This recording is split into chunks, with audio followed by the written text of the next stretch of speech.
اینکه ما بعد از جراحی سینه یا جراحی شکم یا عمل لیپوساکشن و جراحی پیکرتراشی چه رژیم غذایی باید داشته باشیم.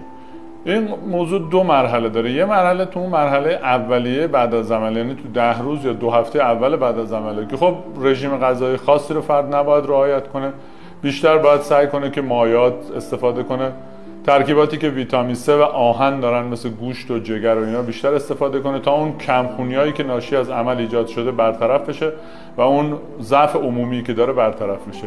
بعد از 2 هفته دیگه خب باید ببینیم پزشک به شما چه توصیه میکنه. در افرادی که یه مقدار اضافه وزن دارن خب ممکنه پزشک به شما توصیه کنه که کاهش وزن پیدا کنید و در جراحی سینه معمولا بعد از 2 هفته دیگه رژیم غذایی خاصی وجود نداره. بنابراین اگر به طور خلاصه بخوایم راجع به این موضوع صحبت کنیم، رژیم غذایی خاصی ما بعد از عمل نداریم مگر اینکه تو اون 10 روز یا 2 هفته اول فرد باید یه مقدار غذای تقویتی بخوره تا کمخونی و اون کمبود ویتامین هاش جبران بشه.